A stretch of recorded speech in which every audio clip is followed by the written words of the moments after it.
All right, welcome everybody. This is the start of our 2021 year. Skip Talbert, I'm your CCHB president. Um, just like to thank y'all for being on, and hopefully that we can make this a great year again. As you can see, we're still doing it on Zoom. We haven't heard anything back from the Collin County yet. I think it's not till the end of the month, but we will find out if we will be meeting in person again. From the viewpoint I've seen so far, it doesn't look like that's going to be possible yet, just with everything that's going on.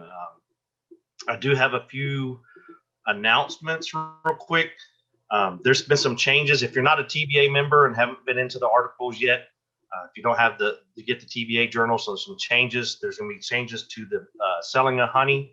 I'm actually getting some information from the Texas Beekeepers Association and the people that are involved with the laws, but it looks like there'll be changes into the small, well, actually it's going to be for everybody selling honey, but the small groups will not have to have a commercial kitchen or a food manufacturer's license. They're classifying as a farm, but like I said, let me get the full details, and I should have it out to you by the next month's meeting for sure. But there are some changes that they're going with the FDA rules, so that will change everything that's for the selling of honey, and it should let the small scale beekeepers sell it wholesale and on the internet without having to have direct sales. So that's some changes coming on. For those that have been asking before, there are some wax moss stuff out there. It's called Zyrtan. It's a BT formulation. That's also another one that was in the journal. So that's another thing out there available. So read up on it. It may be a possibility of helping controlling the wax moth larva. So I'm not too familiar with it, so I'm getting myself learned myself, so that way I can pass on the information to you. And another point I was wanting to make is that we now have a new 2021 ABF honey queen. Our own Virginia Allen from Collin County has been selected as not the honey queen, but the honey princess. So she will be doing the 2021 honey princess tour out there available. So congratulations to Virginia. I know she worked hard on getting up there, and I actually helped her with some of the programs she did for the migratory beekeeping. So, if you get a chance to talk to her, let her congratulate her, just let you know that our club keeps putting out quality personnel. We just had Mary Reisinger as the queen last year, and then Virginia as a princess this year. So, congratulate her and her family. They worked hard to get there. And then if you don't have a TBA membership, if you want to go online, the single by itself is $35. If you want to get a hard copy journal, it's $59. Family membership is $50, and if you want a hard copy journal, it's $74. And they also have what they call the Century Club, which is $100. All that helps benefit the TBA. But if you're a first-time beekeeper through our club, we still submit that to them as the first year free. So you will get a membership that way. But like I said, it's a lot of good information in there. We did not have a ABF conference this year, so I don't have any new information from there. It was virtual, and I was not able to get on, but I know there's some people that did. So there's information out there, and I'll talk more about why that's important when it comes to the presentation tonight. I'm going to talk about how we can take our club to the next level. So if there are no other questions, I'm going to turn it over to Blake, who has our Bee Talk. Lots of good information, and things are changing constantly. So if Blake is available, then I will turn it over to him. The beginning here, perfect. Well, happy January, not quite February yet. I wish it was February. Hopefully you were all, if you were in the southern part of the Metroplex, then you probably saw a picture just like this on the front of the screen here. You may have actually gotten some pictures with snow on the beehives. However, if you are like me and you live in the northern half of the Metroplex, then this is actually a picture from about 10 years ago when we actually got some decent snow. So unfortunately, for I guess fortunately for our bees, unfortunately for my kids, we didn't get hardly any snow here over the past weekend. And from the bees' perspective, they don't really care either way. Snow, no snow. If it's cold for them. They don't really care if we actually get the snow or not. So let's jump right in. Let's talk about what's going on, what we're seeing right now in North Texas, Collin County specifically. If you have questions, feel free to put them in. I guess the chat box is the best place to put them, and I will try to see them as they pop up, and I'm more than happy to answer those as we go along. And if I don't get to all of them, we'll cover them at the end.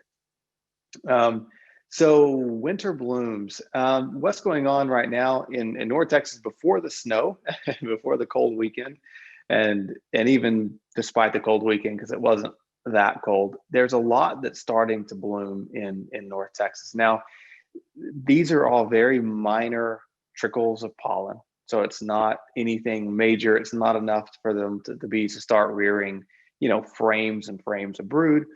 But some hives in some areas, we're starting to see a trickle of a pollen flow. The picture on the far left here, I couldn't believe it. It's actually some clover. It's white clover that I saw blooming about 4 days ago. That's really unusual. Wouldn't expect to see that in most places, but I actually saw some white clover blooming.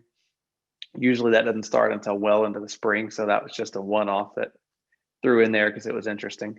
The next picture here, this kind of middle tall yellowy, that's the wild mustard. And that is a fantastic early food source for bees. Now, we don't usually start seeing that until March and April, but there's some that wasn't fully killed off and that kind of came up early, and I'm seeing some of this blooming throughout Collin County. The next one, of course, is a recognizable dandelion. You've probably all seen that blooming, and that's a great pollen source for the bees. And then the far right is the purple henbit. That's certainly blooming everywhere now. And again, doesn't provide much for the bees, just a very, very mild trickle for them. Now, what we're all actually waiting for is this, which is the elm tree to start blooming. When the elm tree starts blooming in Collin County, that's when I know the real bee season has begun. And this usually starts the first week of February. Most years, if it's an especially cold year, it may not start till the second week in February. If it's an especially warm year, I've seen it bloom the last week of January. So when you start seeing that bloom, it provides a tremendous amount of pollen for the bees. When that's blooming, every bee coming in the entrance has pollen on our hind legs. And so when you start seeing that, you know that, hey, the spring flow is really beginning, which simply means you can expect to start seeing more brood being reared in your hives because they've got ample natural pollen flow coming in. Now, you've probably all seen a bee gather pollen. Now, don't expect to see anything like this inside of your hives. You'll probably begin to see the occasional bee coming in with pollen on her legs, but I wouldn't expect to see something like this until well into February, possibly even into March, when you start seeing those frames that are full of pollen. So one thing that we're going to definitely touch on is, the queen is starting to lay. And so she is gearing up. Don't expect to see a tremendous amount of eggs or larvae. You may see, a fist-sized piece of eggs and larvae in each hive. You might see a half a frame of brood. Strong hives may have up to a frame of brood, but you'll see anywhere in between. And so don't panic if you don't have any brood, or, it's not that unusual if you've got. Here is a bee. Oops, excuse me. It may not be that unusual to have a full frame of brood all the way down to, a fist-sized piece of brood inside the hive. So what you'll notice is the stronger hives that have more bee population are going to have more brood. Weaker hives may not have any at all, or may just have a little patch of brood. And it also depends on what kind of food resources the bees have. If you've got a pollen patty on the hive and they've got plenty of stored honey, or you're feeding them, then they're more likely to raise brood a little bit earlier. If they've got very little reserves, no natural pollen coming in, and they're not being fed, they're going to be a little slower to start rearing brood this time of year, because they really need those resources to start rearing brood. They've got to have the protein, which is the pollen or pollen substitute. They got to have carbs, which is the honey, stored honey, or fed syrup. So they've got to have that in place before they can start rearing brood. Joanne, you asked a really good question, which is what is the best time to replace a queen? And I'm not going to cover that tonight, so I'm glad you asked it, because I'm more than happy to jump in and cover it here. So for requeening in the spring, you're kind of limited by the availability of queens. Really all queen breeders don't start selling queens usually at the earliest very late March. And even so, it's very, very difficult to get queens in late March because everybody wants queens in late March. So usually early to mid-April is when queens become a bit more readily available if you booked ahead of time. So I would say go for, requeening mid-April or so is the best time to replace a queen. And if you haven't already, if you're planning on making splits or if you're planning on requeening a hive, be sure to go ahead and book those queens now, because all queen breeders, whether it's us or anybody else, they sell out very quickly of those early dates. So make sure that whether you're buying queens or nooks or hives or whatever you're getting, book early so you can get those early dates. But great question.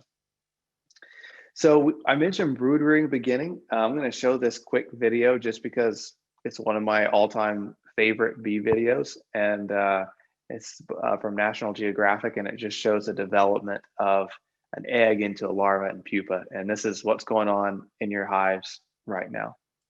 Here is a bee egg as it hatches into a larva. Those newly hatched larvae swim around their cells, feeding on a liquid food that nurse bees secrete for them. Then their head and their legs start to differentiate as they transform into pupae. Here's that same pupation process seen from above with varroa mites running around in the cells. Next, the tissue reorganizes in their body and the pigment slowly develops in their eyes.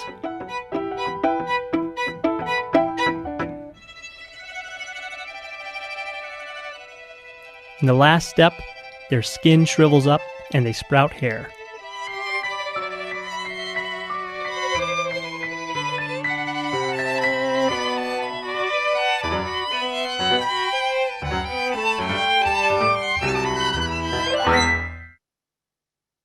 So there you go. Fantastic video. I just love that one. It's really neat if you ever want to go and read the story of how they actually filmed that. It's pretty awesome. Here. Okay, so syrup feeding, and someone just asked a question about this, so we'll definitely cover it. It's a really good question. So this is where, let me go back here. This is where the roller coaster really begins as far as feeding goes, because we're now getting those warmer, we will be getting, we've kind of actually never stopped having the really warm weeks and then really cold weeks, and the bees fly really hard for a week or a few days, and then they don't fly for a few days.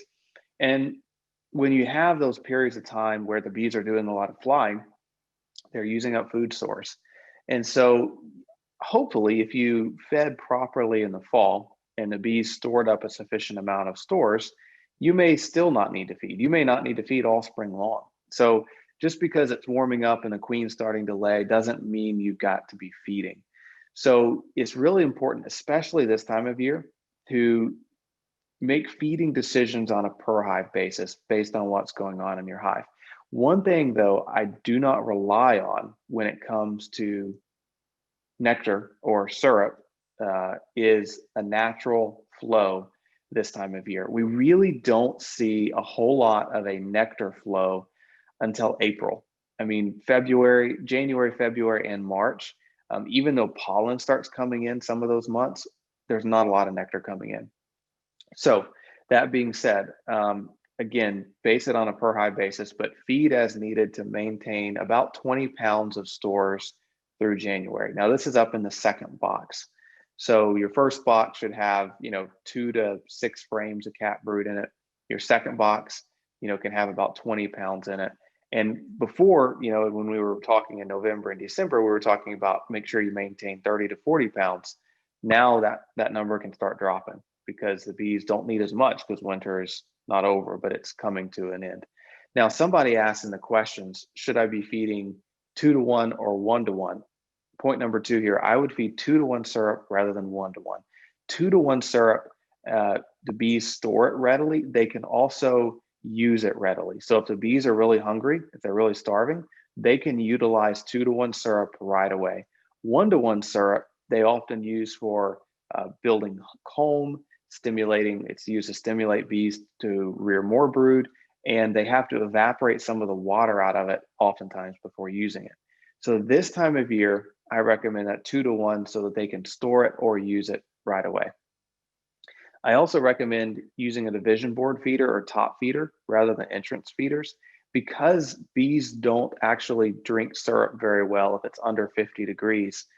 The closer that syrup is to their cluster, the faster they're going to be able to eat it and use it. So a top feeder that sits right above the cluster, an internal division board feeder, you can look up a Ziploc bag feeder, for example. Anything that gets that food right on top of the bees is ideal for this time of year. So especially in late January, monitor food stores, and it's critical on a per hive basis. And this is going to vary based on the strength of your hive. If you got 2 deep boxes packed full of bees and you've only got 20 pounds of honey up in that second deep, I'd be pretty concerned. I'd be feeding because, 2 deep boxes packed full of bees with a couple frames of brood going into February, they can burn through food incredibly fast. If you've got 1 deep box with 4 frames of bees in it, I'm not going to be as concerned. They don't need any more food. So the population of your hive makes a huge difference as well based on how much food that they need. And unfortunately, that's a bit of a judgment call on your part. I can't just give a rule that if it's X number of bees, or then feed this much. So you've got to make a bit of a judgment call. But on average, for an average strength hive, 1 deep box full of bees, I'm going for about 20 pounds stored in a second box. Somebody asked a great question, which is how many frames is 20 pounds? So a medium box completely full of honey is 40 pounds. So if you've got a medium box half full of honey, so five medium frames, that's about 20 pounds. A deep box completely full of honey is about 60 pounds.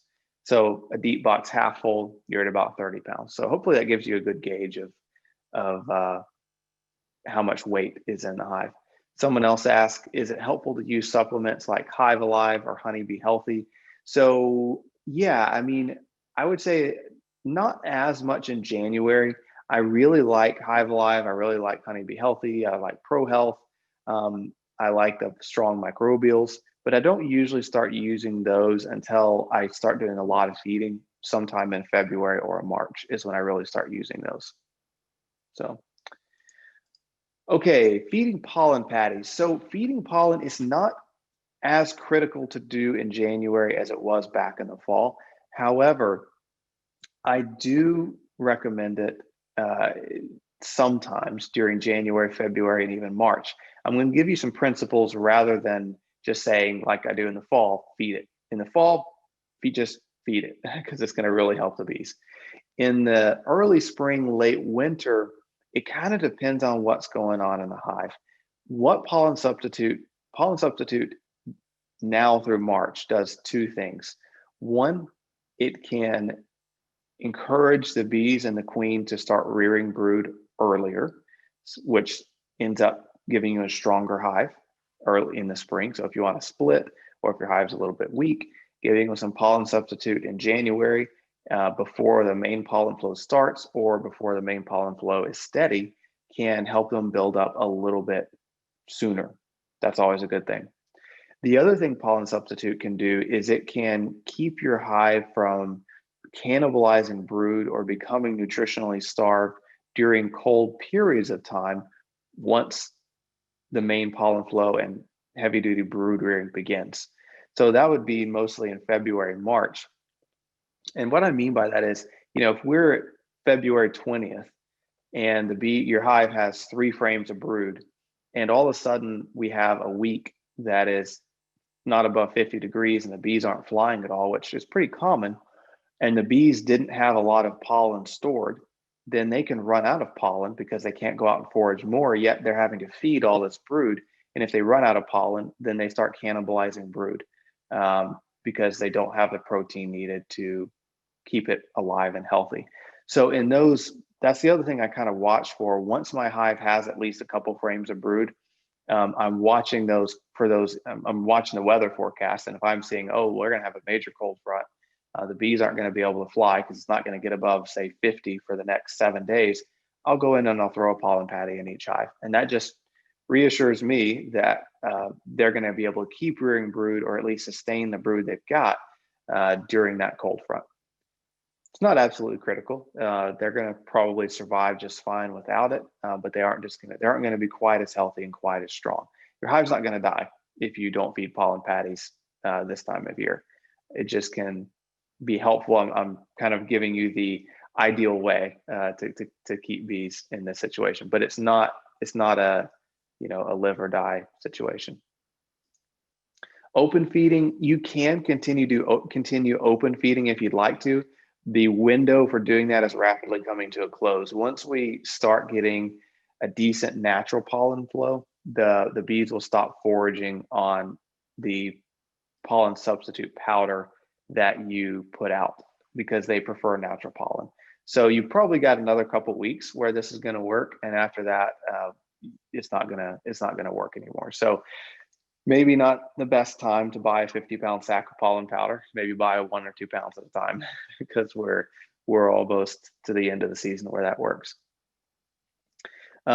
Stephen asked winter pollen patties. So funny thing, a lot of places sell winter pollen patties, and then they sell normal pollen patties. I'm going to say I've always been a bit confused by the winter pollen patties. I don't ever like them. I don't ever use them. I don't know many commercial beekeepers or sideline beekeepers that use them at all. And it's because I think they're kind of pointless. And I wouldn't recommend small scale beekeepers using them. Essentially what winter patties are is they've got, several times the amount of sugar, and they've got a lot less protein and a whole lot more sugar. So they're kind of like a really expensive sugar patty with a little bit of protein in it. And honestly, I mean, if I'm putting a patty in my hive, I really want it to be protein. If I'm putting a patty in, it's because I'm wanting to support or encourage brood production. And so if I want to do that, I want a patty with as much protein as possible. And if they need sugar, if they need carbs, then I'm going to be feeding them syrup. So there might be some really unusual situations where a winter patty would be helpful, maybe in areas where, they never get days above 50 and for months, and the bees aren't going to forage on a liquid syrup. Maybe a winter patty would be helpful in that situation. But in the South, I recommend just using straight, normal protein patty. The Ultra Bee is the one that I use. So someone else asked, after how long should I discard old comb? So good question. And I'll just hit it right here because I think we're almost done with the slide. But old comb, as a general rule of thumb, I like to rotate comb at least every 10 years. About every 6 to 7 years is even better. So it's up to you and your comfort level. Every 6 to 10 years, I like to rotate out old comb. And on a practical level, what that looks like for most beekeepers is as you kind of get to the end of winter, any older dark colored combs that look more black than brown, if there's no brood on them, then now is a great time to pull those out, shake the bees off. If they've got some honey on it still, set it out, let the bees rob all the honey out of it and throw it away, and then put a fresh piece of foundation on the outside edge of the brood box. So now's a great time. Let me back up a little bit. I would say February is a great time to rotate comb because it's getting warmer, the bees are growing. You're probably not going to hurt them by pulling out 1 or 2 frames of their honey and letting them rob it out and store it back in the hive. So February is a great time to rotate comb, and every 6 to 10 years, or when comb gets really black in color. Just because it's black in color doesn't mean there's something wrong with it, doesn't mean you have to throw it away. it just means it's probably hitting that, about year 5 or 6, it starts getting pretty dark in color, and it's not a bad idea to start rotating it out. I know plenty of beekeepers that have lots of really dark comb and the bees do just fine. So it's more of a matter of what mite treatments have been used in that hive. Are they in a monoculture area? How much pesticide residue is built up in that comb? Because that's why we often rotate combs, is because pesticide residues can build up in combs, and so we want to rotate them out over time. So combining in January, I would say in general, if you want to combine hives, make sure you're gauging bee population on days that are at least 60 degrees. Otherwise, you can have a hive that's really tightly clustered and you're not able to accurately gauge bee population. I would combine hives that are 2 frames of bees or less. However, if they've made it this far, no harm in giving them another month and seeing if they pull through and start growing in February. A couple quick notes here before we wrap it up. Dead bees versus abnormal dead bees. The picture on the far right, this is very abnormal. If you're seeing hundreds of dead bees in front of your hive, it's often a sign of pesticide kill, robbing, or major varroa mite infestations. Versus the picture on the left here, if you're just seeing a few dozen dead bees scattered out in front of your hive, that's really normal, especially after it's been cold for 4 or 5, 6 days and the bees haven't been able to fly. When it warms back up again, the bees start flying and they pull out all the bees that died during that few day period and throw them out in front of the hive. A couple dozen, 100 even, pretty normal. Hundreds, that's not normal. I think this is the last slide. Just to reiterate this, we talked about this in December, but just to reiterate about as far as when to look at hives temperature wise. If you're looking for less than 1 minute and you're not pulling out frames, just make sure it's above 32 degrees. If you're looking in the hive for more than 1 minute and you're pulling out a frame, sunny and above 40 degrees is ideal. If you're pulling out several frames, ideally make sure it's sunny and above 50 degrees. Ideally do your hive inspections in the heat of the day, several hours before dark, to make sure the cluster has plenty of time to reform. Any bees that fell out of the hive can make their way back in. Despite the weather, it's always better to check on your hives and make sure they've got the food that they need rather than letting them starve. So what you should see in hives this time of year in North Texas is minimal but increasing brood. And again, a lot of that depends on the population of your hive. And then you should see some pollen stores, though probably not a lot. Just a few cells here and there should have pollen. And then look for at least 20 pounds of stored honey up in that second box, if it's a really good, strong hive, at least 1 deep box full of bees. So that is it for me. Any questions that I wasn't able to catch for you guys? Well, if no more come up, Skip, I think it's all yours. All right, thanks, Blake. It's always good to hear the tips. It's always a good refresher. Thanks, Skip. All right. So we're going to get down to the main portion of our show here, and then I'm going to share my screen. All right. So as the new president, I've been going through some of the stuff in here, and I've actually got a deal from the Bee Journal from one of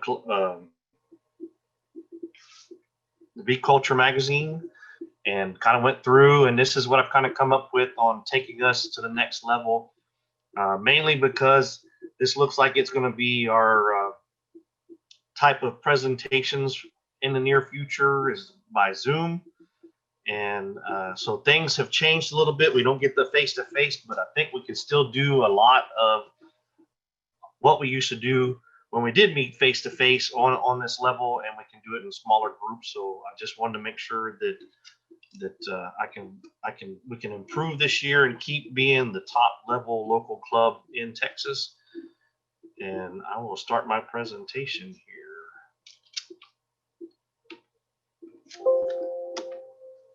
Okay. All right, so what is CCHBA's purpose? It's CCHBA is organized as an educational organization that engages in a wide variety of activities, including but not limited to, is providing an opportunity for fellowship and the sharing of information about honeybees, beekeeping, and beekeeping careers, promote the art and science of beekeeping in the Collin County area, and working with various organizations for promoting the latest beekeeping information. So this is our purpose that's actually in our bylaws. So this is what CCHBA is engaged to do. So I think we do a pretty good job of it, but there's always a way to improve. And that's why I'm wanting to present this to you today. So what does it look like going to the next level? So what I did was I took up the needs of the club, how it makes you a better beekeeper, and then the last thing is how can you survive in the beekeeping atmosphere. So that's usually the one thing that as new beekeepers, it's hard to come into a club and ask the right questions, know who to talk to. So, I know that when I came on, I'm coming from an experience with my dad at 30 something years, and I'm only at year 8 right now. So, like I said, things that change, between the experiences and different other aspects. Like I said, you got other club members in there that's been doing this a lot longer than I have. And even though they're on the hobby level, they can definitely teach me a few things. So that's why I wanted to make sure we talk about this. So needs of the club, these are the areas, and y'all can laugh at the little cartoons. I tried to make it kind of interesting as you go through, but the areas of a club that need to be looked at is the social, the educational, the financial, the political, and the promotional. So that's the needs that need to be met by any club for its members. And I'm gonna go through each one of these. So on the social level, we got our, right now we're not able to do it, but we got it by Zoom. But our monthly meetings are definitely a way to get out there and network through other beekeepers. Our business meetings are the same way, even though we're doing business aspects of the club. There's still an opportunity to come there to learn about the club.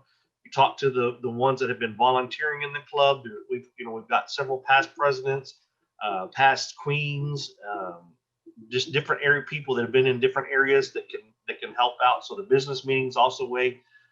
If you're not signed up with our Facebook page, that's a social interaction.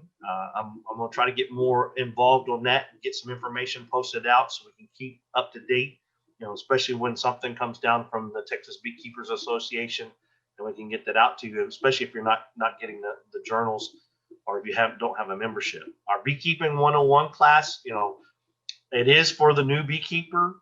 Sometimes it's a refresher, but that's an opportunity to meet other new beekeepers. So that is another social interaction.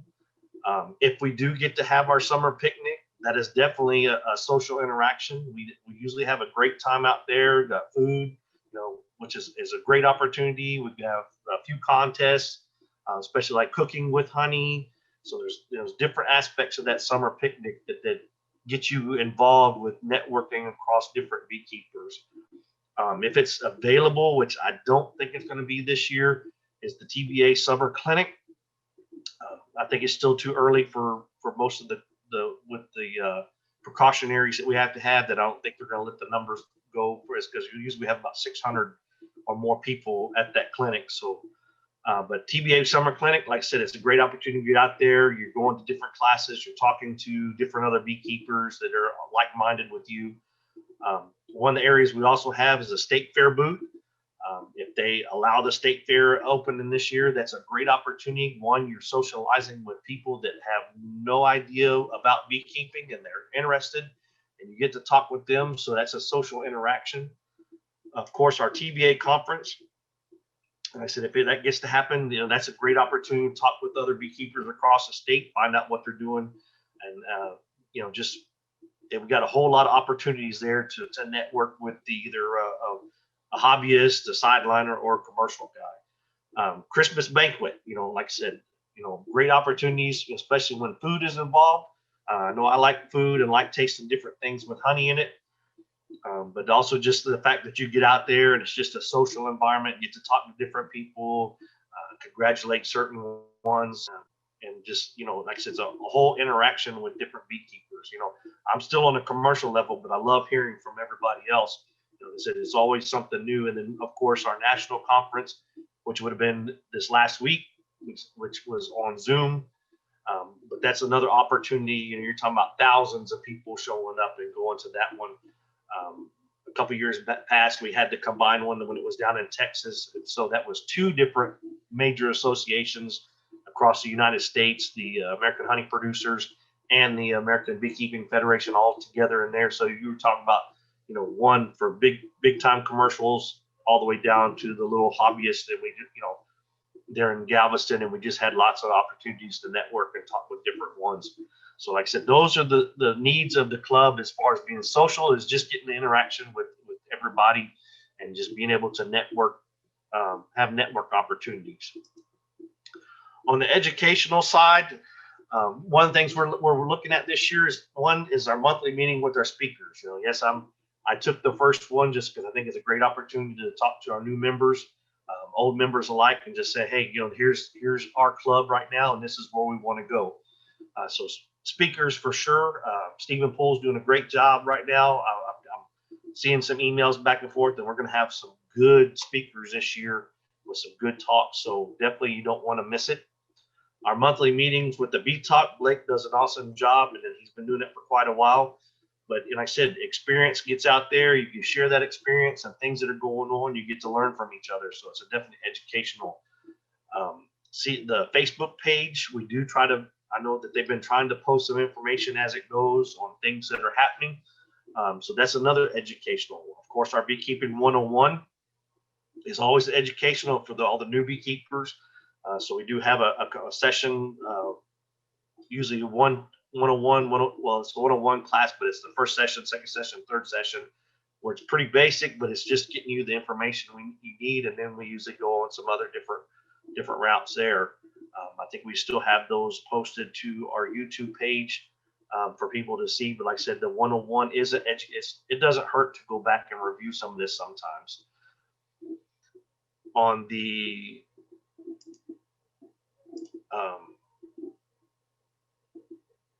youth scholarship, that's one of our educational opportunities there. So that way, like I said, it gets out to our young people.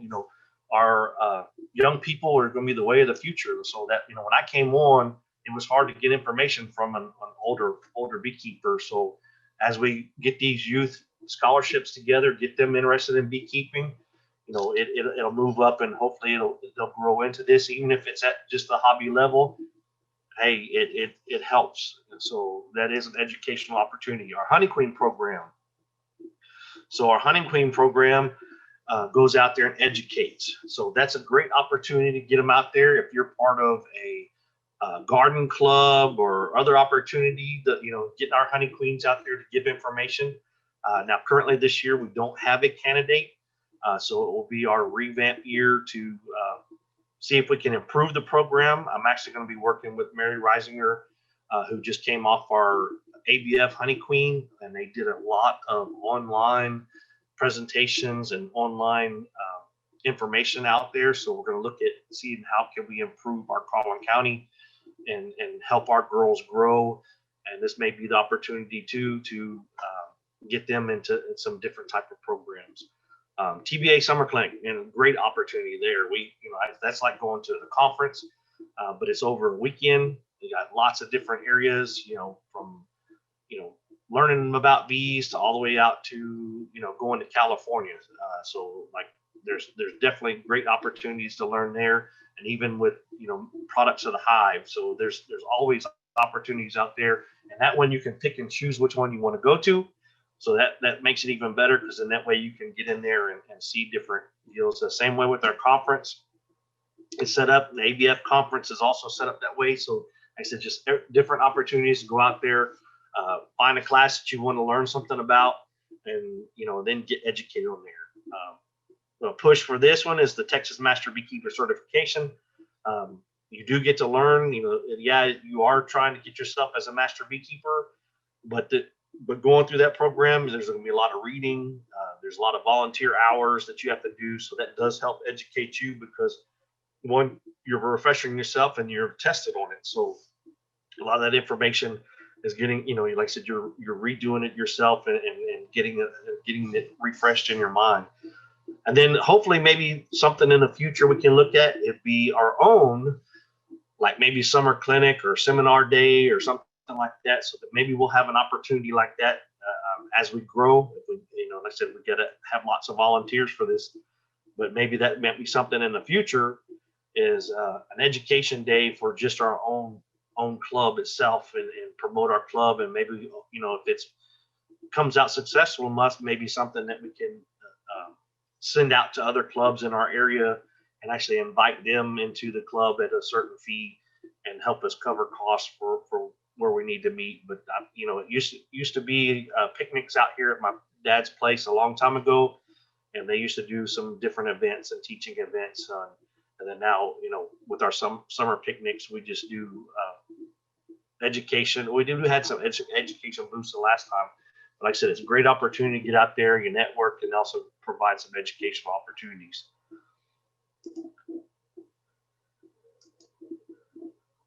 All right, financially, what does it take to run? So one is our club dues. Did I pass something?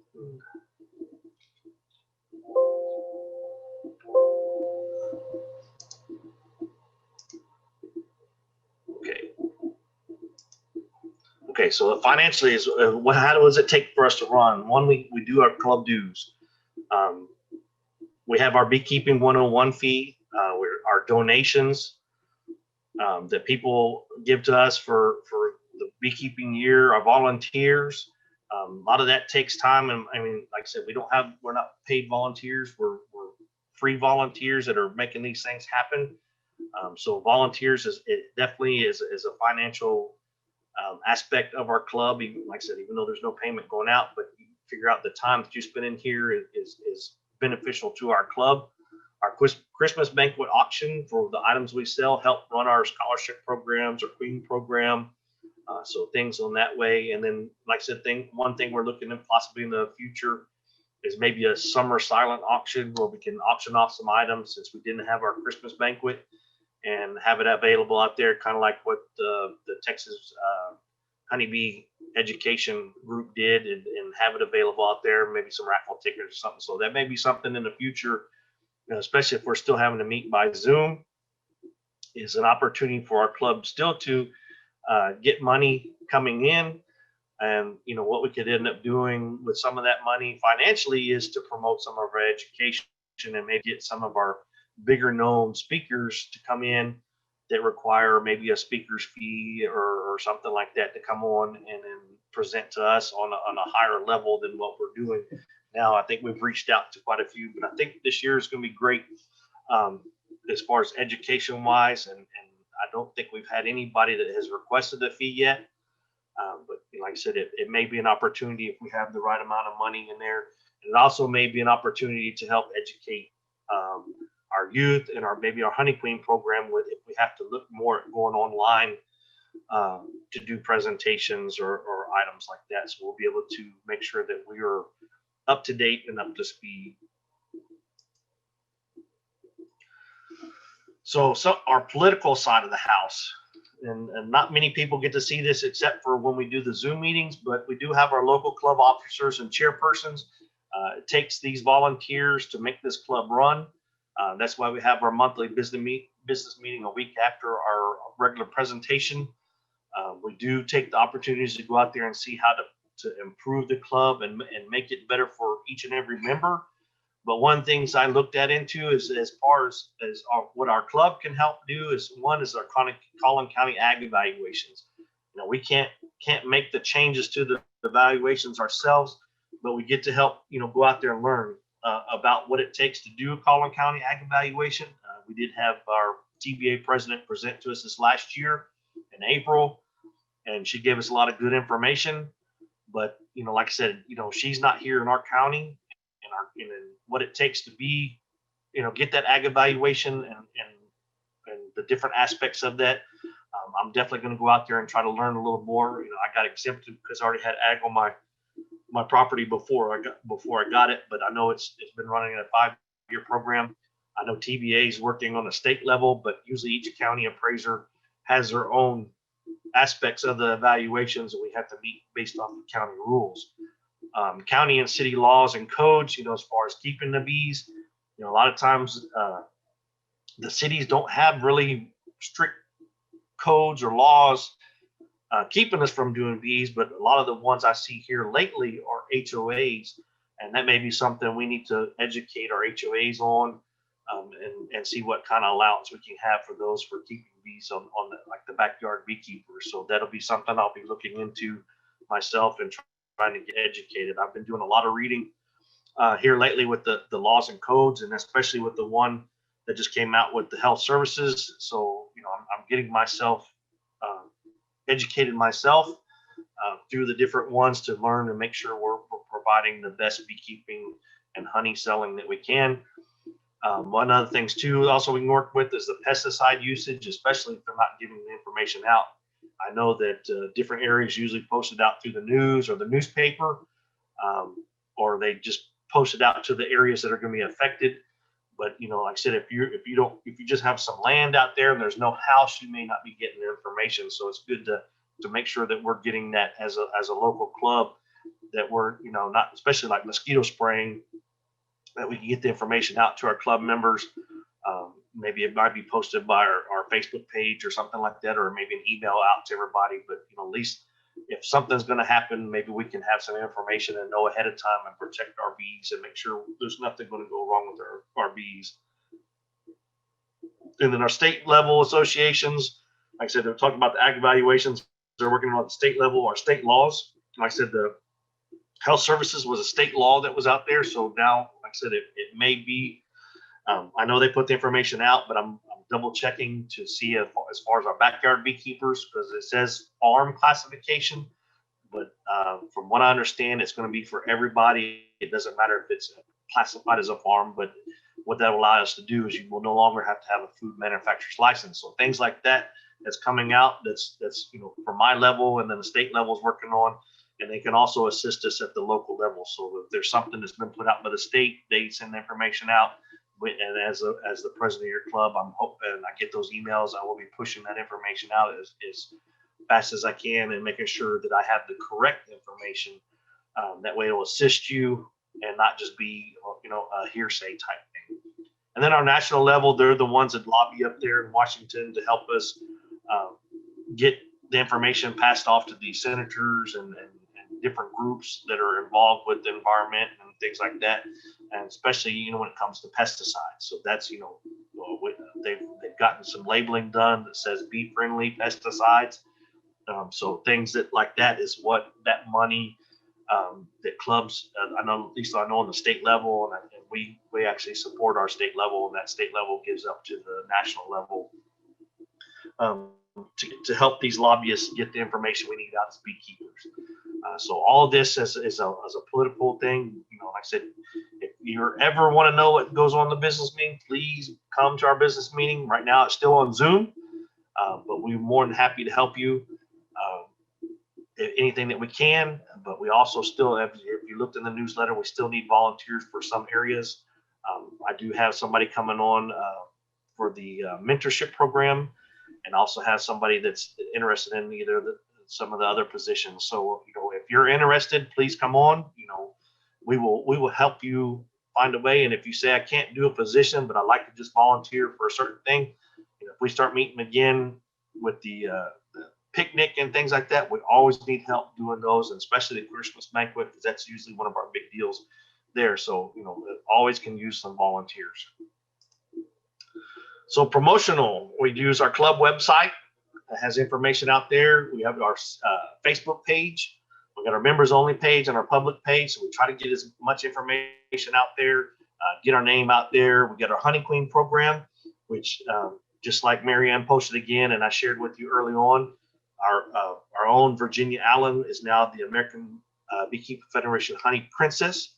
So a lot of her work will be at the state level, and she will be presenting out there. So she'll they usually go around state to state pushing agendas for the beekeeping and educating people for beekeeping and different other deals. And they help the local queens themselves. Like I said, we've had, I want to say the past 8 years, I think it is, somebody from Collin County in the American Beekeeping Federation as either a queen or a princess.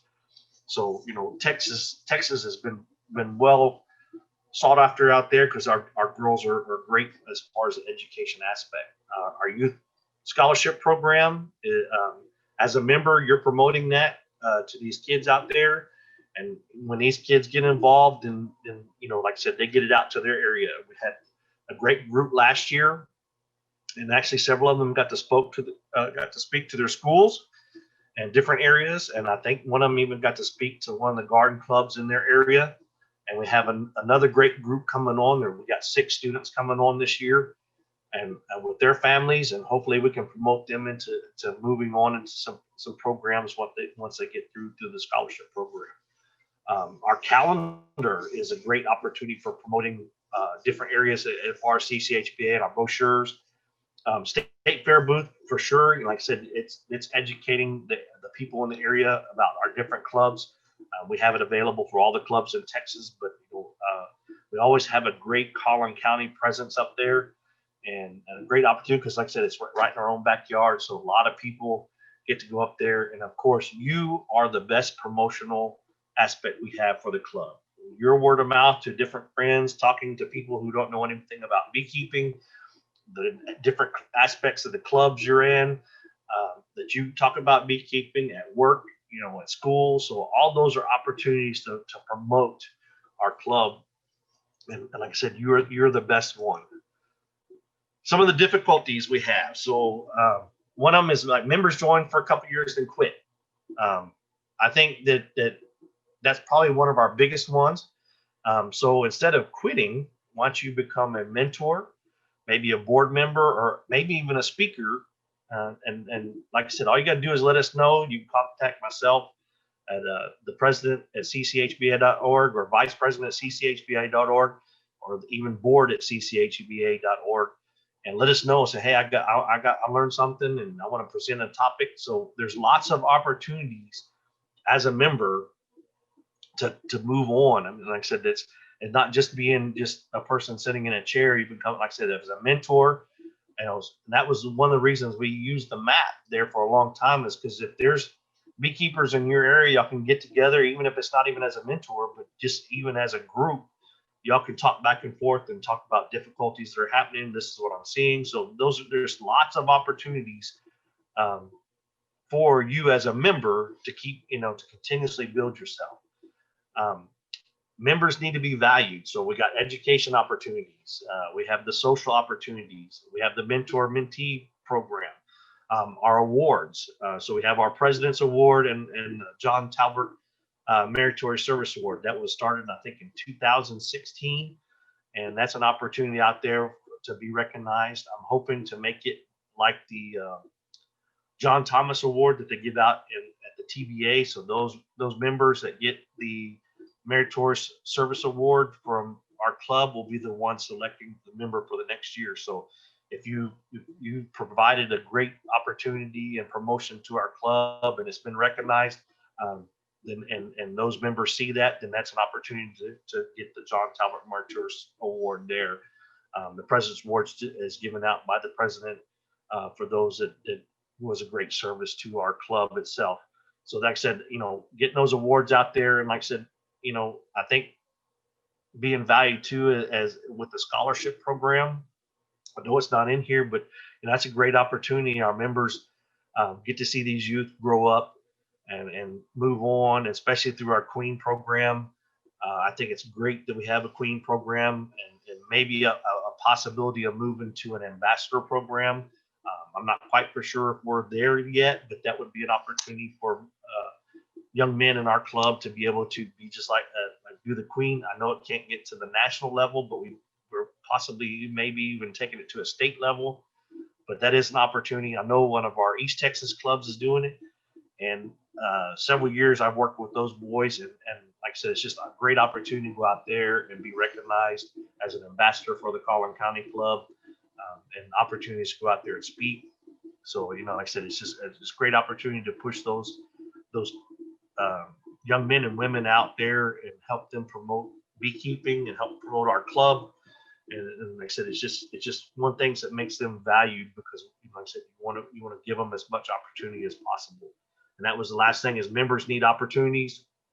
I said, right now we have mentors, board members. I said, that's an opportunity to help grow the club and take it to, like I said, take it to the next level, as I'm trying to do this year. being a speaker. So, get your name out there. You can be on a Collin County list. Let us know, hey, these are the areas we have. I know Sean Smith has talked several times. We have Blake that's talked several times on different aspects. It doesn't hurt to have our own speaker group. And that may be an opportunity for another club to see that, and we have it available, and you'll be able to go to speak to some local clubs. I've actually spoke to the Denton Club several times and a few other clubs, just because, like I said, they want a different opportunity out there. So that's an opportunity for you, and just volunteer. Like I said, if we have an area that needs to be filled, you just want to help out a little bit, or you want to be a board member or a chairperson, we have volunteer opportunities to come out there and help promote the club itself, and then give you an opportunity to grow it at the same time.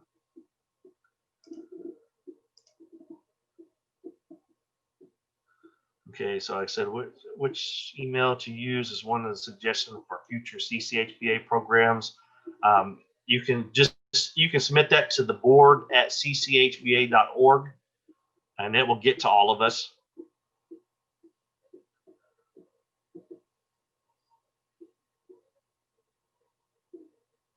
And we do have most of our club meetings on the YouTube. So that's, like I said, that right now our YouTube is where we're promoting a lot of that. So you can go back into those different dates. All right.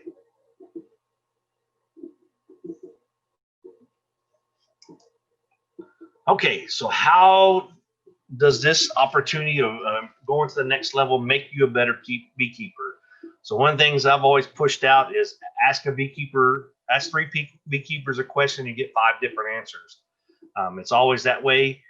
So that's why sharing information is important. So, as we get this information, it may be from different other aspects, like especially when the summer clinic is around, because there's 50 different classes to go to. I can't be in 50 of them at the same time, but there's other members that get to go to different ones. So that information coming from the summer clinic or from the conferences is great information to be pushed out to the club. Especially if you're getting different journals, the Bee Culture magazine or the American Bee Journal or some other journals, or maybe you did something with this a great site with Randy Oliver's, the Scientific Beekeeping. So you may be on one of his blogs. So as we learn different information and things that happen, that's a great opportunity to share it with the club. We used to do definitely presentations when we had the members of our club going to TBA. We would try to get a presentation on that, a short presentation on things that was happening out there. And same thing with the American Beekeeping Federation. Is, like I said, there's great opportunities for that.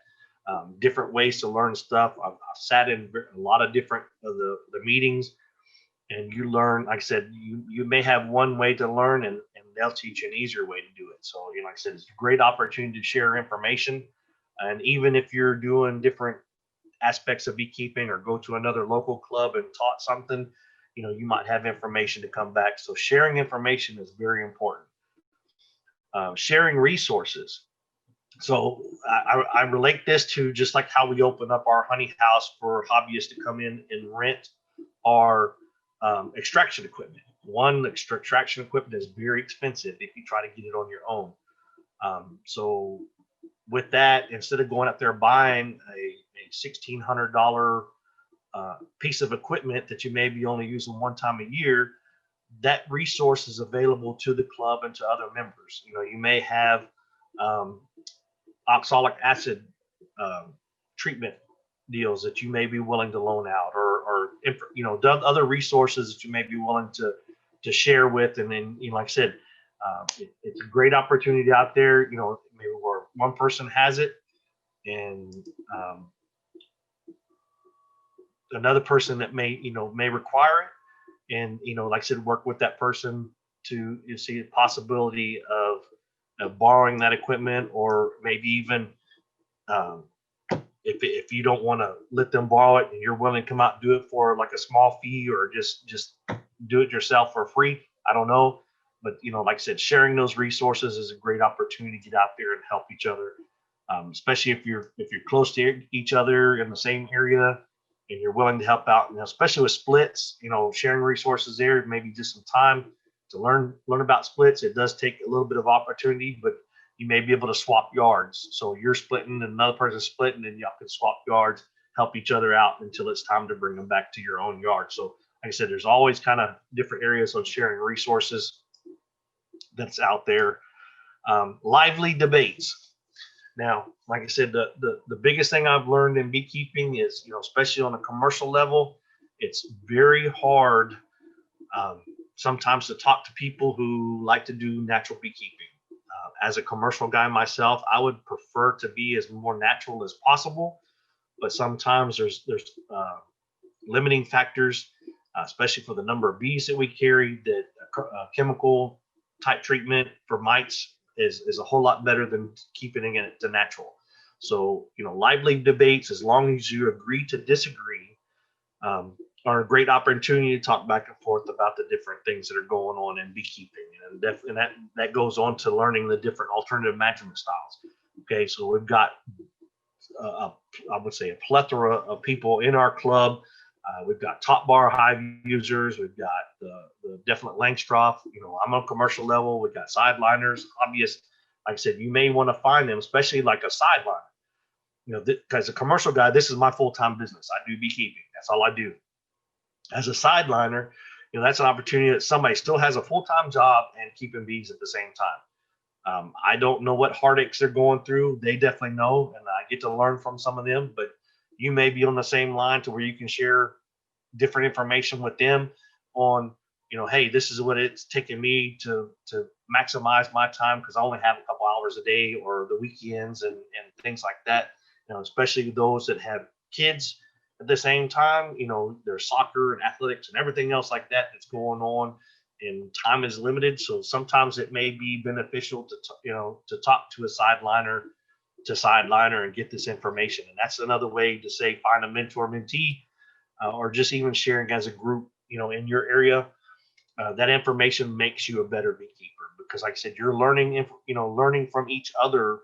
And that's what beekeeping is all about. That was the biggest problem I've seen when I came on, is, like I said, older beekeepers had the information on how they were keeping bees, and it was not passed down to a younger generation. Luckily, my dad's been doing this for a while, and he was willing to pass it down. And and like I said, we teach the seminar classes to pass our information down as much as possible, because we like people to get into bees. We like people to like what we're doing and understand why we're doing it. So like I said, all this is going to make you a better beekeeper. And so that's why it's out there. So sharing information, share your resources. Like I said, agree to disagree on the debates. Learn different alternative management styles. Like I said, not every style is perfect for what you're doing. So maybe something will be fit right just where you're at. And then find a mentor, mentee, or even just as a group, get together and learn information. All right, so how can you survive in the beekeeping atmosphere? Say, what is the best way to handle the situations in this atmosphere? One is talk the talk, learn the lingo. Definitely get to know out there on what the different types of equipment are called, what different aspects of beekeeping are. So, I mean, if you know what some of us call a deep box, some of us call a brood box. So that, learn the lingo and know, when we're talking about a brood box, deep box versus a honey super, which we, most of us consider a medium or shallow.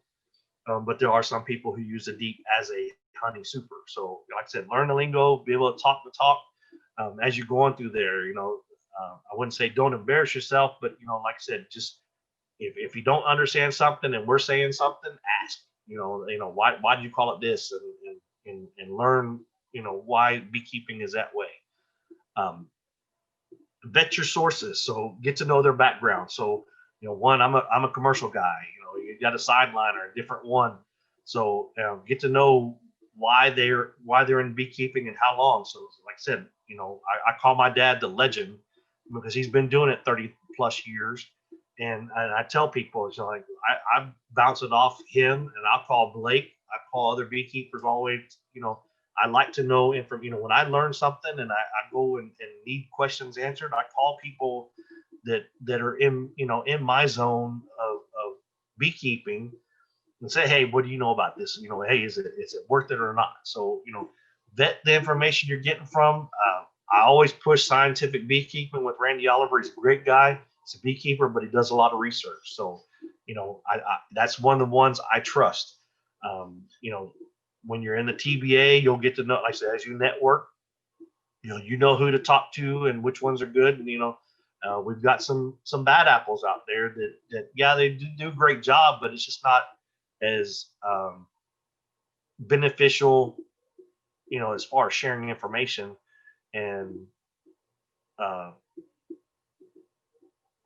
trying to get what I'm saying. But just like I said, just make sure you check your stuff. You're right, Scott. You don't have to be a professional to help the club, and you do a great job with our newsletter. Thank you very much. And you do put out a lot of information out there for hobbyists, and I like your little new hobbyist information that you got in the newsletter. So yes, it doesn't take a professional. Anybody can volunteer. Anybody has, like I said, you may be a 30-year hobbyist, and this is what you've learned. And if you've kept your bees alive all 30 years and never had to buy a new one, and grew yours all the time, hey, you're a person of interest as far as I'm concerned. As a commercial guy, I requeen every year, and we always tell people that now with the different aspects going on, that we usually can't keep queens more than a year. But I've seen people tell me that this is my 5th year with the queen, and she's still doing great. So like I said, never know what goes on. Just like I said, get to know, learn the lingo, vet your back, get your background on things that go. Strengthen your instincts. I know I pass out a lot of advice. I get lots of texting and emails, but weigh out your choice, your advice versus instinct. That's beekeeping is a learning experience. Yes. A lot of you know what to do. You've got the idea. You're just wanting to get a confirmation. So trust your instinct sometimes. If you see certain situations going on in your hive and for it, in fact, that's what I said. That's why I like my little community I talk to. I said, if I've got something going on, I'll reach out to them, talk to them, ask different ones. And like I said, it doesn't hurt to keep asking advice. But like I said, your instincts, if you already know, then trust your instincts too. So, but there's also a good time to ask for advice also. But as you grow in beekeeping, like I said, I don't care if you're a new beekeeper to the commercial level that I am at. Like I said, experience does take precedence sometime, and you've had that experience. I'm willing to listen, and I may be wrong. Like I said, I do this all day long, but as a job, and like I said, there's always ways to learn. I don't care. Beekeeping is a constant learning education aspect, and like I said, I look at it more of as we're bee managers, and management always needs some education and different things like that. So definitely weigh out each your choices, but start trusting your own instincts. Like I said, if you know it is, and you're for sure that's what that's what it is. Trust your instinct, go with it, and go. But like I said, if you need advice, then definitely reach out there and get the advice from those that you trust, and know that you'll get great information from. And like I said, it doesn't hurt have that little community of people you can call. And then oppressive attitudes. So this is the one I really need to push, and I know during the different clubs that I go to with the national level, state level, I'll always see it. But you know what? Whether you're a new beekeeper, hobbyist, sideline, or commercial, don't downgrade any new beekeeper, hobbyist, sideline, or commercial just because they're not in your field. Like I said, you may have a 30-year hobbyist that's been doing it for a long time and knows specific ways compared to what I'm doing on a commercial level. But there's no way to say that, oh, I'm better than you, or I should know better because I do this on a full-time job. That's one of the killers for me. As I came into the business, I was the black sheep. I was a newbie, and I felt like, I wasn't getting listened to, even if I made a mention of something or made a suggestion. So, if those suggestions are out there, I would say, hey, give it a thought. Don't just sit there and say, well, you're just a new beekeeper. They may have done their own research and read lots of books and and got the information, and they're asking a question because they've seen it come across enough times, or maybe even as a new beekeeper, they may have sat 4 or 5 years learning about it before they decide to get bees. And so they may have not kept bees, but they have enough information that they were learning on the outside. They may have an education opportunity for you just because, they actually got the education to go with it. So that's one of the areas I said, I don't care what level you're on. That level just means to me, it just means how many number of bees you're keeping. Hobbyist level is usually less than 10 or 25. You still be a hobbyist. Sideliner's moving up to where it's kind of a full-time business, but I also have a full-time job. And then a commercial level, most of those guys do this as a full-time job. So that's to me, that's the only difference I see in there.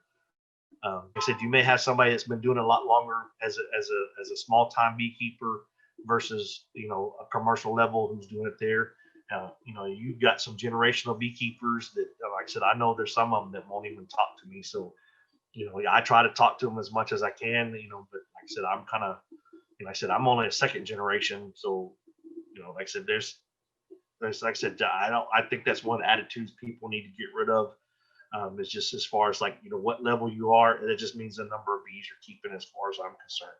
And then agree to disagree. Like I said, you've got natural beekeepers versus the commercial guy. That's always been a battle. I definitely, have talked to some, and we have agreed to disagree on those aspects because, like I said, I do levels that's going to benefit me as far as the business, and they do it for benefits of the bees. But I also do, even though I'm doing it for the business, I'm doing it to help my bees at the same time. So, like I said, I'm treating on a larger level versus at a smaller level. So I have requirements for bees that I need to take care of right away, and I don't want my bees to fail on me. So, because like I said, that is my livelihood. So, like I said, make sure we get rid of those attitudes, and then, like I said, agree to disagree. And if I'm not mistaken, that is the end of my presentation. I would like, if you have any questions, we can Hey, Skip. talk. Yes, sir. I'd like to have a minute here Okay. for the club. I just want you to know this is a little late. Had a little issue with COVID. We shut down Christmas over here at the house. And as a matter of fact, you can see the tree in the back right now. We still have it up. We had Christmas yesterday. So this is December 26th, and it's not as late as you'd think. But I would like to present Mike. This is the award that Blake or Skip was talking about.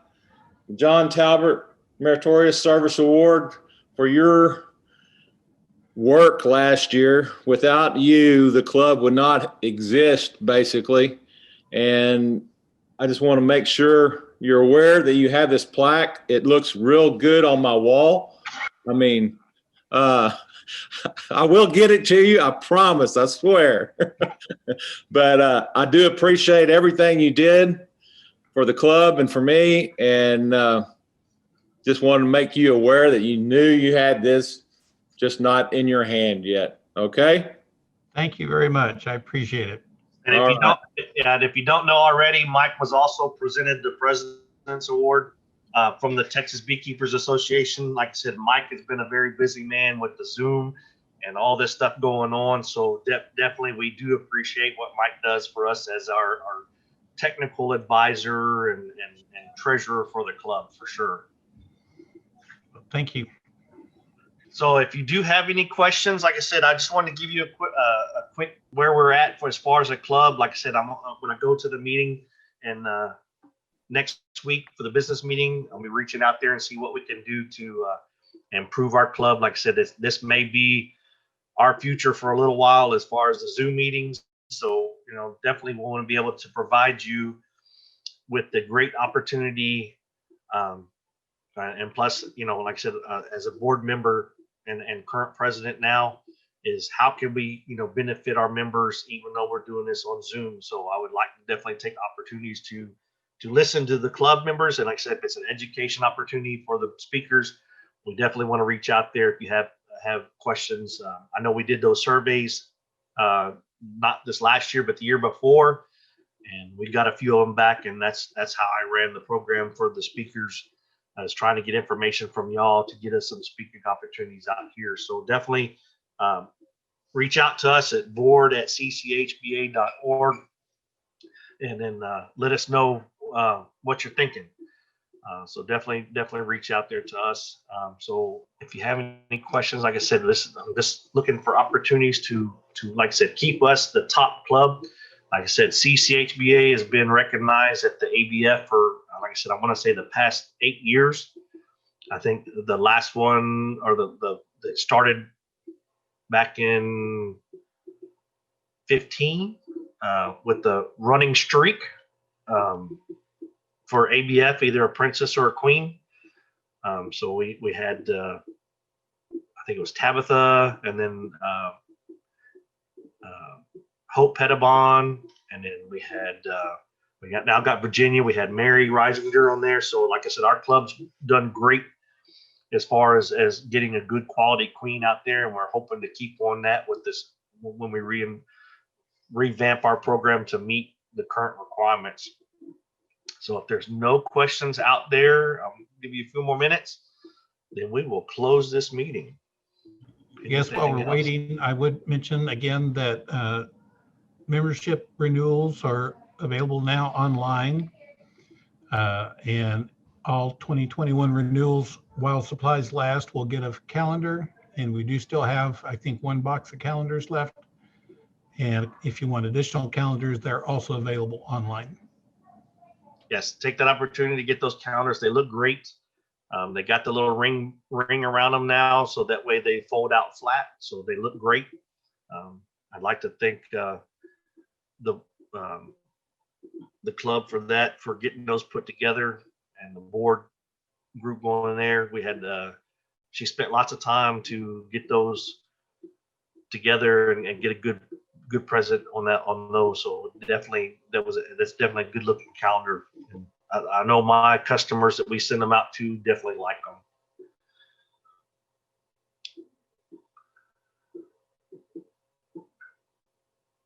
Okay, so Hanan wrote on there, said, how can you activate your membership? So as a scholarship student, you will get yours activated when we turn your names in, so don't worry about that. And the easiest way right now to renew a membership is online. Right, or if you have to print it off and mail it in, it would go out to, I think there's a way to mail it in also, but the easiest way is to do it online and renew online. Oh, there it is. If you look at your chat boxes, cchba.org/shop. So that's the best way to get into the membership there, and go to our Collin County page. Like I said, if you're a scholarship student, you'll get yours renewed once we turn our information in from the first class. So that will be taken care of for the scholarship students. All right, Mike, I think that's it. I think we can wrap this up, and we will see you next month. And if you are interested in listening to the board meeting next month, or not next month, but next week, will be our board meeting.